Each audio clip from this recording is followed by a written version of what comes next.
Seperti pujian kami ya Tuhan. Kami meluhurkan dan mengagungkan nama Tuhan. Dan sekarang kami akan mendengar pernyataan Tuhan yang akan mendorong, menasehati, dan membimbing kami. Sehingga di dalam kehidupan kami akan semakin mengasihi Tuhan. Kami akan semakin mentaati Tuhan. Terima kasih untuk karya penebusan Tuhan yang ajaib. Terima kasih buat segala berkat-berkat Tuhan. Dari dalam lubuk hati kami sungguh menyanjung, menghormati, dan mengharumkan nama Tuhan. Di dalam nama Tuhan Yesus, Tuhan memakai dan mengurapi kami semuanya. Kami akan menerima isi hati Tuhan. Dalam nama Tuhan Yesus, puji Tuhan. Amin. Shalom Bapak Ibu, silakan duduk kembali.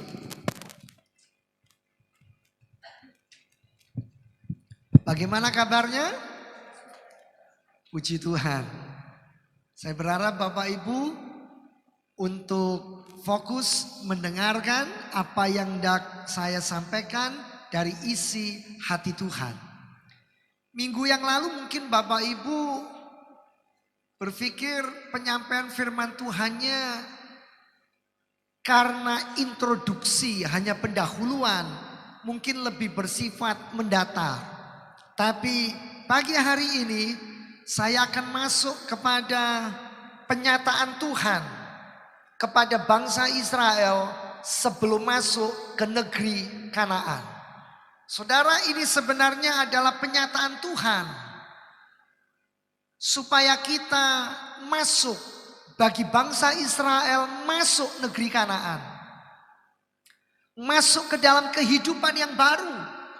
Maka bagi Bapak Ibu dan saya, kita akan mendengar penyataan Tuhan sebelum kita masuk di dalam kehidupan yang lebih jauh di sepanjang tahun 2026. Saya mengajak kita membuka kitab Ulangan pasalnya yang ke-11.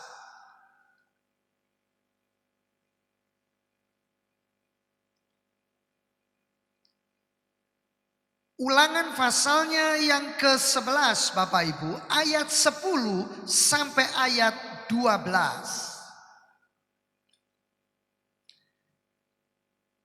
Ulangan pasalnya yang ke-11, ayatnya yang ke-10 sampai 12. Sebab negeri kemana engkau masuk untuk mendudukinya bukanlah negeri seperti tanah Mesir, dari mana kamu keluar, yang setelah ditabur dengan benih harus kau airi dengan jerih payah, seakan-akan kebun sayur. Tetapi negeri kemana kamu pergi untuk mendudukinya ialah negeri yang bergunung-gunung dan berlembah-lembah, yang mendapat air sebanyak hujan yang turun dari langit.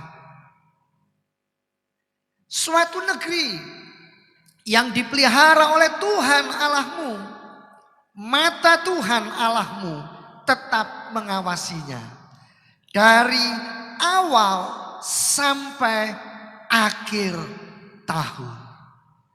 Bapak Ibu, ini ayat-ayat yang luar biasa. Ini adalah penyataan Allah buat Bapak Ibu dan saya untuk kita masuk di sepanjang tahun 2026. Buat bangsa Israel itu adalah penyataan Allah sebelum mereka masuk ke dalam dimensi kehidupan yang baru, yaitu meninggalkan Mesir dan pergi ke negeri Kanaan. Saudara, di depan kita ini banyak pemberian, dan seringkali di dalam hidup kita Waktu kita membaca ayat 10 sampai 12 dari Ulangan pasal yang ke-11 ini. Bagian yang pertama yang saya ingin sampaikan adalah, dan itu adalah seruan, itu jeritan Musa. Seringkali di dalam hidup kita ini lebih cenderung fokus perhatian kepada pemberiannya daripada sang pemberinya. Betul apa tidak? Bapak Ibu akan melihat pemberian ini, tapi mungkin tidak tahu ini berasal dari siapa. Tuhan mengingatkan Musa supaya Musa mengingatkan umat Israel. Jangan cuma ingat dan fokus negeri perjanjian, yaitu Kanaan, yang akan diberikan, di mana mereka akan masuk. Tapi ingat dan pandanglah Tuhan Allahmu.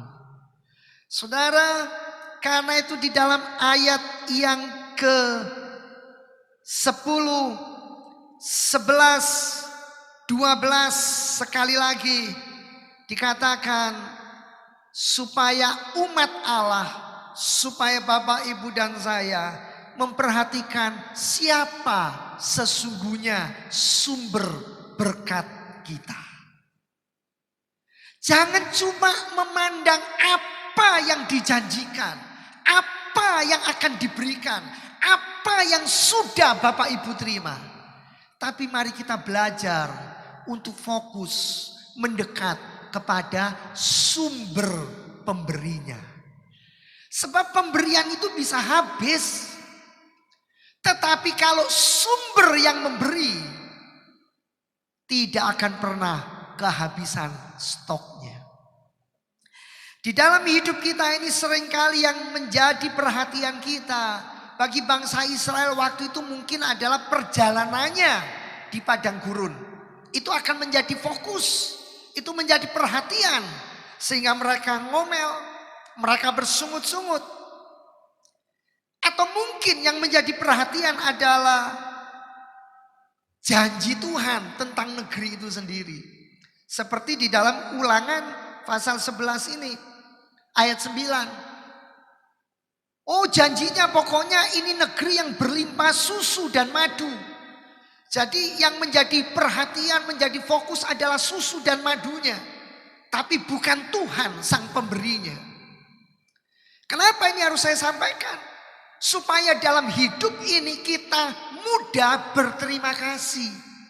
Kalau ingat sumber pemberinya. Supaya kita gampang mengucap syukur Bapak Ibu. Berapa banyak orang yang berkata, ternyata tahun 2026 tidak lebih baik dari tahun 2025. Wah, ternyata tahun 2026 ada banyak hal. Gak bisa bersyukur. Tidak bisa berterima kasih. Tuhan lewat Musa mengingatkan bangsa Israel. Stop untuk bersungut-sungut. Stop untuk fokus kepada hanya janji-janji Tuhan. Sebagian orang hanya fokus kepada kenyamanan, ketenangan, ketentraman, damai sejahtera. Dan seringkali yang menjadi fokus kita bagi sebagian orang adalah pergumulan hidupnya, masalah hidupnya, tekanan hidupnya. Segala hal yang membuat mereka takut, segala hal yang membuat mereka khawatir. Tapi Musa mengingatkan bangsa Israel, Musa mengingatkan Bapak, Ibu dan saya, mari kita fokus pada Tuhan, sumber yang memberi berkat, sumber yang memperhatikan kita, sumber yang mempedulikan kita. Dan Tuhan ini yang harus menjadi prioritas yang terutama di dalam kehidupan kita. Jemaat yang saya hormati, jemaat yang saya kasih, Daud belajar di dalam sepanjang hidupnya. Dan itu yang disampaikan untuk Salomo anaknya. Dan saudara, itu harusnya menginspirasi kita. Bahwa dalam sepanjang hidup kita, kita harus mengembalikan hormat, memberikan pujian, kemasyuran, penyembahan, kemuliaan bukan bagi yang lain, tapi bagi nama Tuhan Yesus Kristus. Mari kita membuka 1 Tawarik 29 ayat 11. 1 Tawarik 29 ayat yang ke-11. Ya Tuhan, punyamulah segala kebesaran dan kejayaan, segala kehormatan, kemasyuran dan keagungan, ya segala-galanya yang ada di langit, di bumi. Ya Tuhan, punyamulah kerajaan dan Engkau yang tertinggi. Itu melebihi segala-galanya sebagai kepala. Saudara, Daud sebagai raja, Salomo sebagai raja, semua raja-raja dalam Alkitab harus terinspirasi dan belajar berkata, semua bagi hormat dan kemuliaan nama Tuhan. Saudara, dalam hidup kita harus belajar apa yang kita miliki itu dari Tuhan. Apa yang kita kelola itu milik Tuhan. Saudara hanya dipercaya. Saudara harus mempertanggungjawabkannya kepada Tuhan. Dan semua yang kita olah, semua yang kita kerjakan harus kembali bagi hormat dan kemuliaan nama Tuhan. Saudara pandai, saudara punya keterampilan-keterampilan, saudara punya kemampuan-kemampuan, kembalikan semuanya bagi hormat dan kemuliaan nama Tuhan. Ada banyak orang yang selalu bertanya, apa Pak kurang hebatnya hamba Tuhan A? Apa Pak kurang hebatnya hamba Tuhan B? Tapi kenapa akhirnya ada sesuatu yang dinilai dan itu merupakan hal-hal yang akhirnya membuat orang berpikir dia tidak lagi sesuai dengan firman Tuhan. Diagung-agungkan, dipuji-puji, tapi ternyata hidupnya menyimpang dari kebenaran Allah. Jemaat yang dikasihi Tuhan, Tuhan tidak pernah membagi kemuliaannya dengan siapapun. Sebab keagungan dan kemuliaan hanya untuk Dia saja.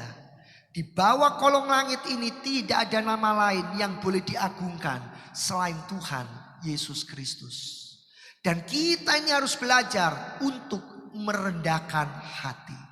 Jadi ketika ada seseorang yang sudah tidak rendah hati, hidup dalam kesombongan, hidup di dalam kecongkakan, dan berkata bahwa semua adalah karena kemampuannya, kehebatannya, kepandaiannya, tanpa Dia tidak ada pertumbuhan, tanpa Dia tidak ada kesuksesan, maka itu akan melampaui dan mendahului kejatuhannya. Musa mewanti-wanti, memperingatkan bangsa Israel dengan keras. Di dalam ayat yang ke-12, bahwa negeri ini adalah negeri yang dipelihara oleh Tuhan Allahmu.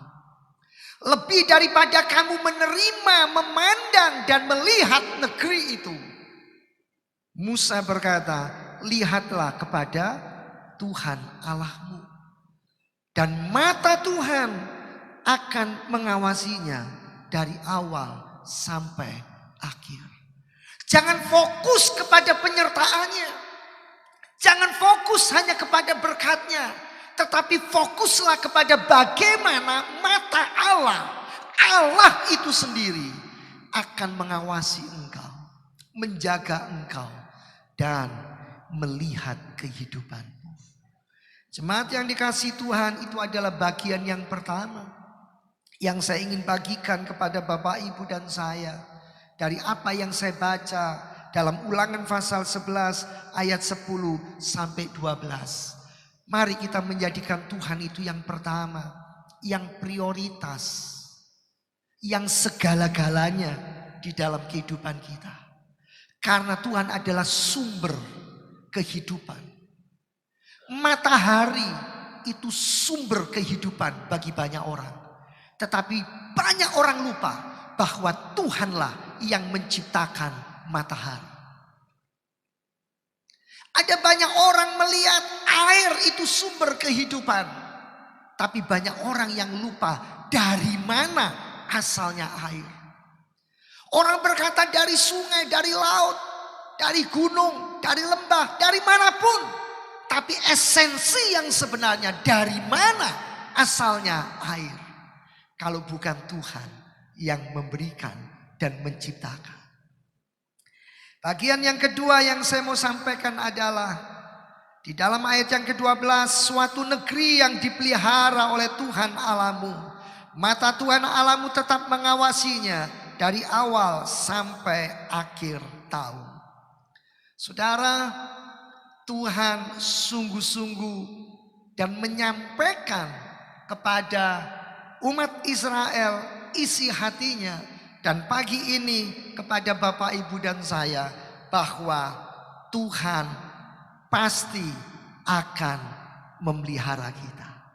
Sebagaimana waktu itu Tuhan berkata, aku akan memelihara engkau. Dan Tuhan membuktikan dan menunjukkan sebuah fakta. Fakta yang penting, fakta yang menarik. Coba kita bandingkan. Kita akan melihat Mesir itu negeri yang bagaimana. Lalu Kanaan itu negeri yang bagaimana. Dalam ayat 10 Bapak Ibu. Sebab negeri kemana engkau masuk untuk mendudukinya bukanlah negeri seperti tanah Mesir. Ini yang Tuhan janjikan. Kenapa memangnya? Kalau Mesir disebutkan yang setelah ditabur dengan benih itu harus kau airi dengan jerih payah. Seakan-akan itu adalah kebun sayur. Jadi negeri Mesir itu negeri yang datar Bapak Ibu. Tapi Kanaan itu beda. Ayat 11. Tetapi negeri kemana kamu pergi untuk mendudukinya ialah negeri yang bergunung-gunung. Jadi Kanaan ini negerinya bergunung-gunung dan berlembah-lembah. Tidak banyak sungai besar di sana. Tidak ada. Yang mendapat air sebanyak hujan yang turun dari langit. Jadi airnya bergantung kepada apa yang turun dari langit. Itu Kanaan. Nah, dalam bahasa yang lebih sehari-hari, saya boleh menyebutkan Mesir ini adalah negeri yang cukup subur Bapak Ibu. Mesir itu adalah negeri yang cukup subur dan permukaan tanahnya datar. Dan tidak bergantung kepada curah hujan. Sebab pertanian di Mesir bergantung kepada aliran sungai Nil. Dan banjir tahunan yang terjadi di Mesir. Jadi Mesir ini lebih mengandalkan sistem yang diatur dan dibuat oleh manusia. Yang kita kenal dalam pertanian itu adalah sistem irigasi. Masih ingat ya Bapak Ibu ya, zaman sekolah dulu. Irigasi itu berarti harus ada manusia yang mengatur. Berarti dibutuhkan keterampilan, dibutuhkan biaya, dibutuhkan tenaga, dibutuhkan kerja keras. Makanya karena semua bergantung sistem, tenaga, keterampilan, uang, maka orang-orang Mesir ini cenderung berpikir bahwa semua kesuksesan itu adalah hasil kekuatan tangan mereka sendiri. Dan itu yang membuat mereka bisa memperoleh kekayaan. Ini kondisi sekilas tentang Mesir. Jadi ayat 10 Ulangan pasal 11 berkata dengan jelas.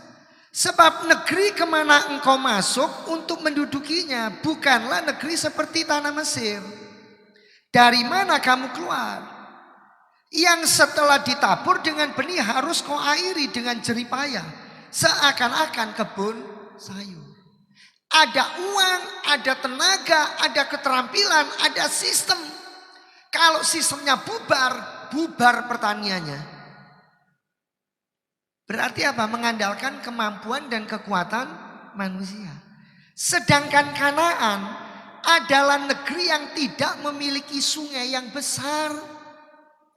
Di Kanaan hanya punya sungai Yordan.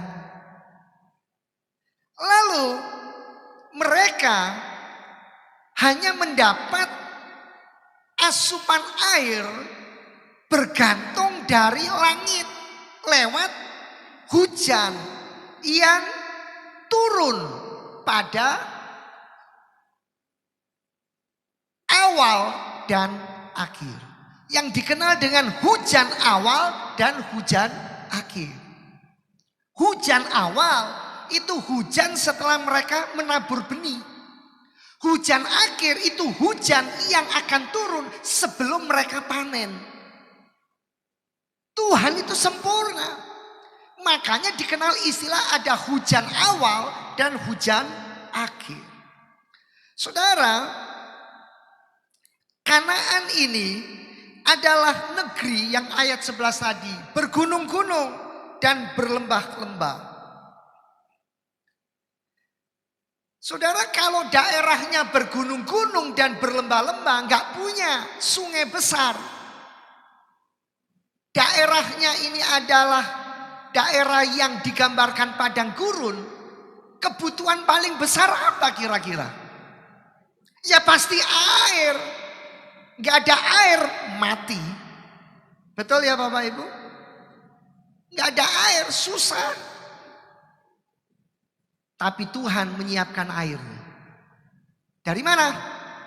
Tuhan buka tingkap langit, hujan dicurahkan. Orang Mesir harus mengalirkan, harus punya irigasi supaya dari sungai Nil air bisa masuk ke tanah pertanian. Kaki harus masuk ke lubang, belepotan, harus kerja keras, keluar tenaga. Tapi orang Israel di Kanaan tinggal tunggu hujan. Di mana Bapak Ibu? Masuk di rumah, minum kopi, minum wedang jahe, ngobrol sama istri sama anak-anak. Berjeri lelah atau tidak? Tidak ada tenaga yang keluar. Ini wujud bagaimana Allah menyatakan diri, aku memelihara kamu.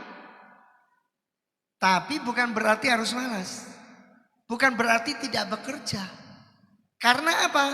Mereka harus tetap setelah hujan selesai keluar untuk bekerja. Saudara, mari kita lihat ayat 13 sampai 15. Tadi kita baca ulangan kan pasal 11. Ayat 10 sampai 12. Sekarang pasal 11 ayat 13 sampai 15 ya. Jika kamu dengan sungguh-sungguh mendengarkan perintah yang kusampaikan kepadamu pada hari ini, sehingga kamu mengasihi Tuhan Allahmu dan beribadah kepadanya dengan segenap hatimu dan dengan segenap jiwamu, maka Ia akan memberikan hujan untuk tanahmu pada masanya, yaitu hujan awal dan hujan akhir, sehingga engkau dapat mengumpulkan gandummu, engkau dapat mengumpulkan anggurmu, engkau dapat mengumpulkan minyakmu. Enak enggak Bapak Ibu? Ini luar biasa, bukti pemeliharaan Tuhan untuk umat pilihannya. Bapak Ibu dan saya adalah umat pilihan Tuhan. Dan Dia akan memberi rumput di padangmu untuk hewanmu, sehingga engkau dapat makan dan menjadi kenyang. Saudara bisa bayangkan orang-orang Mesir harus banting tulang sedemikian rupa. Tapi Bapak Ibu dan saya bekerja dengan tenang, bekerja dengan nyaman. Artinya saudara bekerja keras, tapi di balik kita kerja keras ada penyertaan dan pemeliharaan Tuhan. Ada berkat yang Tuhan sudah siapkan. Ini janji Tuhan loh Bapak Ibu, bukan saya. Saya hanya menyampaikannya. Coba kita buka Kisah Para Rasul 14 ayat 17 ya. Kisah Para Rasul pasal 14 ayat 17. Dikatakan apa Bapak Ibu? Namun ia bukan tidak menyatakan dirinya dengan berbagai-bagai kebajikan, yaitu dengan menurunkan hujan dari langit dan dengan memberikan musim-musim subur bagi kamu. Ia memuaskan hatimu dengan makanan dan kegembiraan.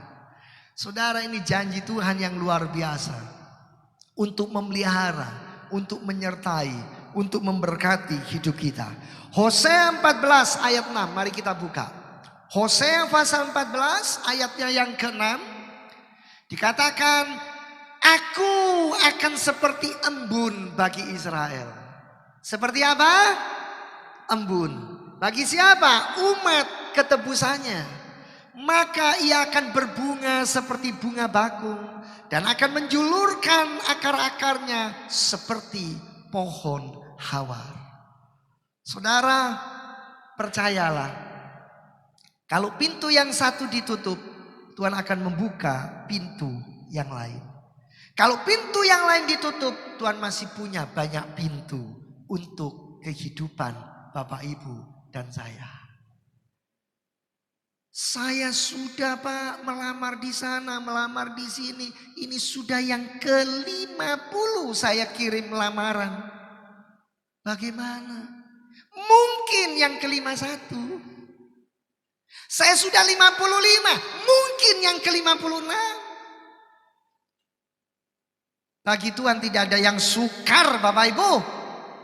Bagi Tuhan tidak ada yang sulit. Siapa di sini yang mengasihi Tuhan? Coba angkat tangan. Semua? Siapa di sini yang mau taat kepada Tuhan? Berarti ayat ini buat Bapak Ibu. Ayat ini buat kita semua. Kalau begitu gak usah takut, gak usah khawatir. Tuhan akan memberi kita hikmat. Bagaimana kita harus bekerja? Karena tingkap langit sudah dibukakan. Ada hujan awal dan ada hujan akhir. Begitu mereka sudah menabur benih, Tuhan memberikan hujan awal. Begitu mereka menunggu akan panen, hujan akhir datang dulu. Sesudah itu mereka tinggal memanen dan mengambil hasilnya. Saudara, Alkitab berkata dengan jelas dalam ayat yang ke-14, sehingga engkau dapat mengumpulkan gandummu, mengumpulkan anggurmu, dan mengumpulkan minyakmu. Dan Tuhan akan memberi rumput di padangmu untuk makan hewanmu, sehingga engkau dapat makan dan menjadi kenyang.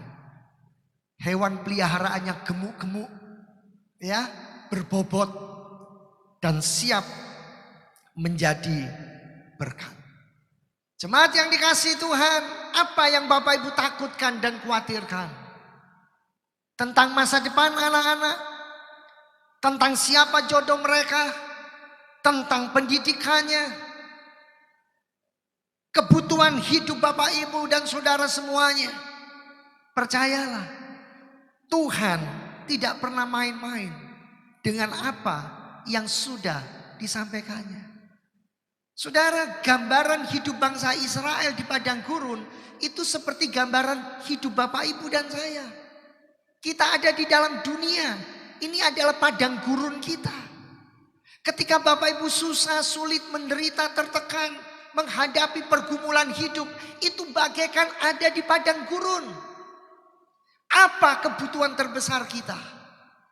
Tuhan melihat kebutuhan terbesar bangsa Israel di negeri Kanaan, negeri yang gunungnya tinggi, bergunung-gunung, ya, dikatakan berlembah-lembah, Yang dibutuhkan adalah air. Apa kebutuhan terbesar Bapak Ibu? Tuhan tahu. Apa kebutuhan terbesar yang kita sedang gumulkan hadapi hari-hari ini? Percayalah, Tuhan tidak pernah meninggalkan dan membiarkan kita. Amin Bapak Ibu. Itu bagian kedua yang saya ingin sampaikan buat Bapak Ibu dan saya.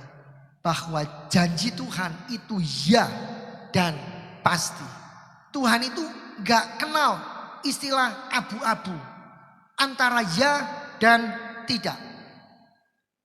Bapak Ibu, Tuhan hanya kenal istilah ya di atas ya. Tidak di atas tidak. Lebih daripada itu berasal dari si jahat. Hanya dunia ini yang punya filosofi istilah abu-abu. Tapi bagi Tuhan tidak. Kalau Tuhan berkata hiduplah kudus, itu berarti kudus. Tinggalkan kecemaran berarti tinggalkan kecemaran.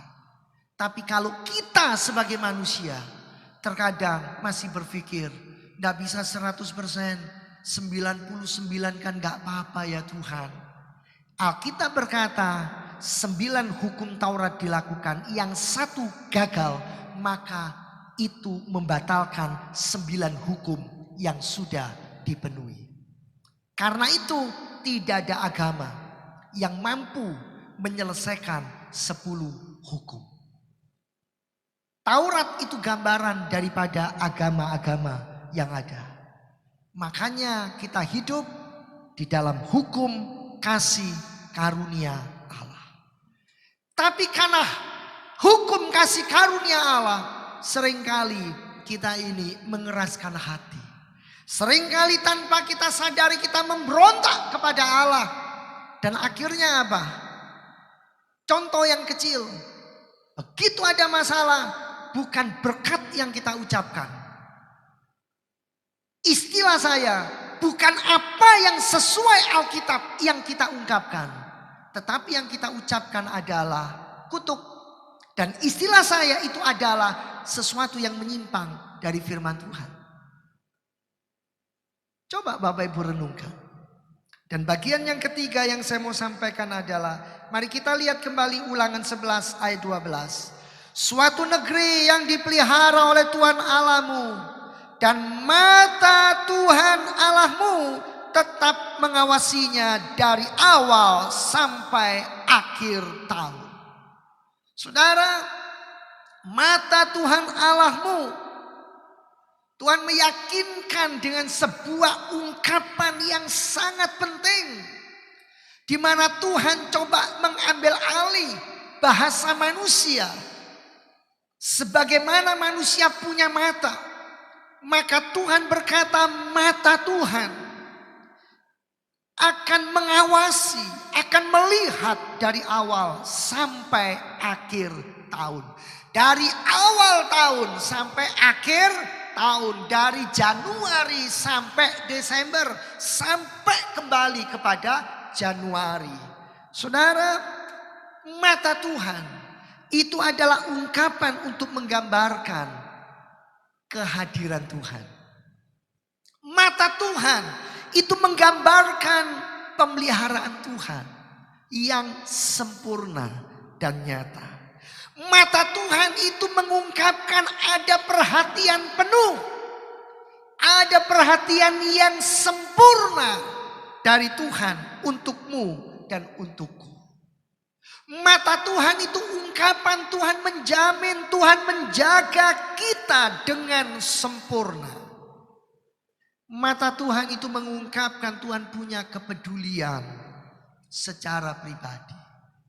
Kalau anak kita pergi, Bapak Ibu di rumah, tidak mungkin Bapak Ibu dengan mata di rumah bisa memandang. Tapi Tuhan, dimanapun kita berada, sorot matanya dari sorga tetap peduli kepada kita. Mengawasi kita, memandang dan melihat kita. Dan mata Tuhan itu adalah ungkapan Tuhan ini punya tanggung jawab untuk memperhatikan untuk memeriksa, untuk menguji, dan untuk melihat Bapak Ibu dan saya. Saudara, mungkin orang berpikir mata Tuhan memang benar seperti yang Bapak bilang. Ungkapannya kayak begitu, memang indah. Tapi pertanyaan saya, Pak, kalau Tuhan mengambil gambaran seperti halnya manusia, apakah Tuhan gak pernah mengantuk? Apakah matanya gak pernah pedih? Apakah matanya gak pernah lelah untuk melihat umatnya yang begitu banyak? Mari kita buka Mazmur 121 ayat 4. Ini ayat yang terkenal. Bapak Ibu sering membacanya. Mungkin sebagian menjadikan ini sebagai ayat emas. Oh, ternyata Mazmur 141 ayat 4 berkata, sesungguhnya. Kalau Alkitab berkata sesungguhnya, itu memang sungguh-sungguh benar. Sesungguhnya tidak terlelap dan tidak tertidur penjaga Israel. Menguap saja tidak, Bapak Ibu. Anak-anak saya tuh selalu ngomong begini, kalau tidur jangan sama papa, soalnya ngoroknya buanter. Mereka takut gak bisa tidur. Lalu mereka punya tips. Mereka ngomong, anak yang satu dengan anak yang lain, kalau memang gak ada pilihan harus tidur sama papa, caranya gampang. Tidur lebih dulu. Jangan keduluan papa yang tidur. Kalau keduluan papa, kamu gak bisa tidur. Tapi Tuhan yang kita sembah tidak pernah tidur. Dalam terjemahan lain bahkan angop, menguap saja tidak pernah. Artinya apa? Mana ada tim security yang kayak begitu, Bapak Ibu? Pabrik mana? Perusahaan mana? Tim security pasti 3 shift. Tapi Tuhan tidak pernah kenal kata shift. Dan Tuhan menjadikan Bapak Ibu dan saya dijaganya seperti orang menjaga biji matanya. Dan Tuhan itu Allah yang begitu sempurna. Dan saudara, ungkapan dari awal sampai akhir tahun itu berarti apa? Secara kontinu, secara penuh, dan secara terus menerus. Coba buka Ratapan 3 ayat 23, ayat 22 sampai 23. Mari kita lihat Ratapan 3 ayat 22 sampai 23. Tak berkesudahan kasih setia Tuhan, tak habis-habisnya rahmatnya, selalu baru tiap pagi, selalu baru setiap minggu, selalu baru setiap bulan, selalu baru setiap tahun, selalu baru tiap saat. Besar kesetiaanmu. Saudara mau membandingkan kesetiaan Tuhan dengan apa? Saudara mau membandingkan kesetiaan Tuhan dengan siapa? Amin, Bapak Ibu. Kesetiaannya sungguh-sungguh sempurna. Enak gak hidup dalam anugerah Tuhan yang sedemikian? Ini bukan isapan jempol loh Bapak Ibu.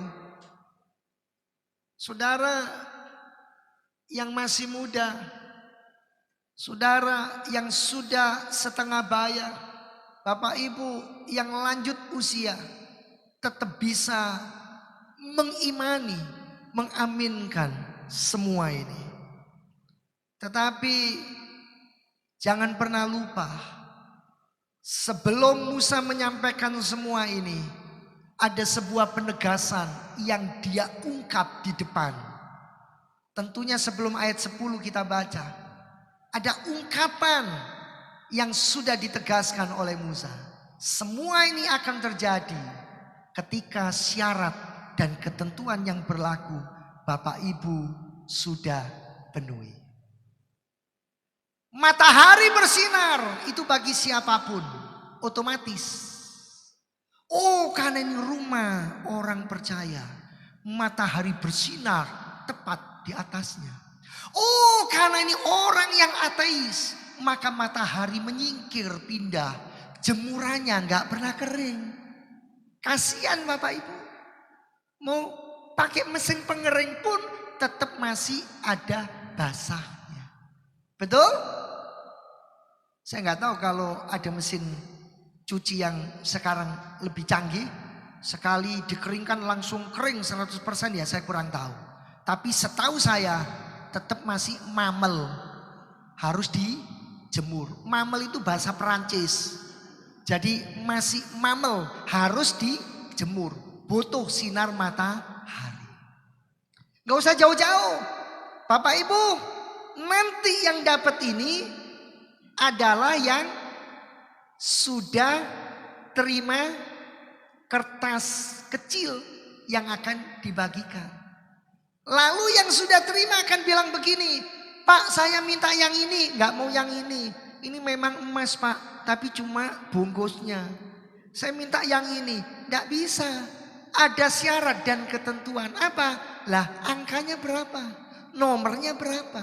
Sama Bapak Ibu, Musa bilang sama umat Israel, harus ada bagian yang kamu lakukan, Tuhan akan melakukan bagiannya. Berapa banyak yang ingin mengalami seperti ayat-ayat yang kita baca? Mari kita lihat ayat yang ke-8. Alkitab ini sungguh sempurna dan Roh Kudus lewat hambanya yang bernama Musa itu memulai ayat 8 sebelum membahas ayat-ayat sebelumnya, sesudahnya itu dengan satu kata yang sangat-sangat penting. Ini di awal tapi mengikat semua yang ada sesudahnya. Apa itu?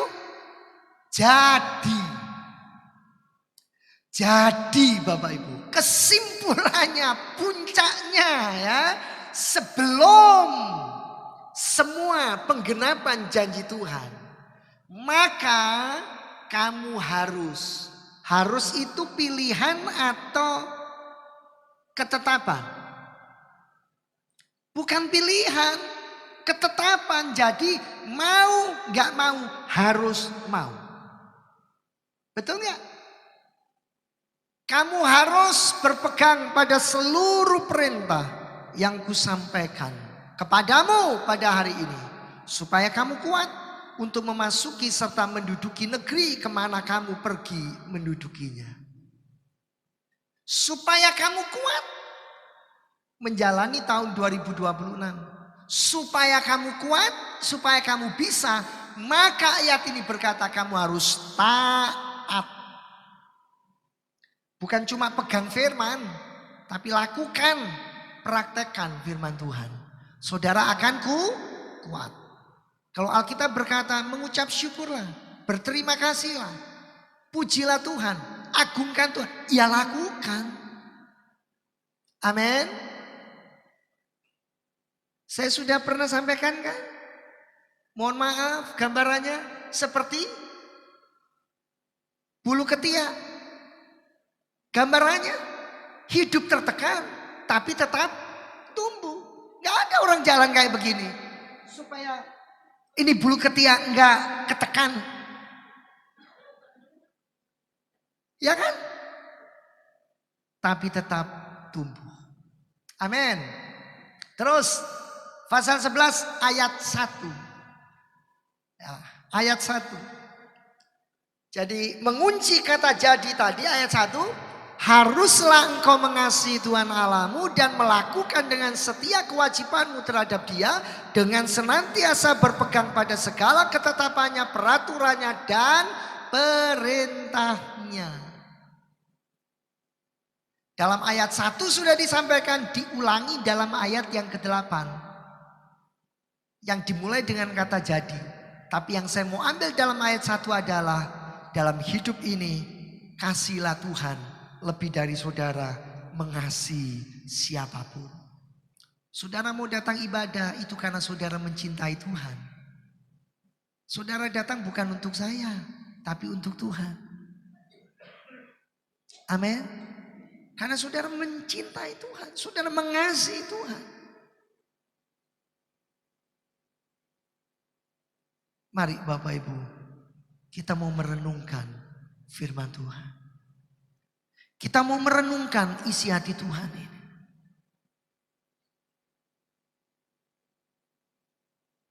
Saya tutup dengan satu ayat lagi. Mazmur 33 ayat 18. Mazmur 33 ayat 18. Satu ayat lagi. Sesungguhnya mata Tuhan tertuju kepada mereka yang takut akan Dia, kepada mereka yang berharap akan kasih setianya. Sekali lagi saya ingin menegaskan dan mengulang, mata Tuhan tidak pernah berhenti, tidak pernah lelah untuk melihat dan memandang saudara dan saya.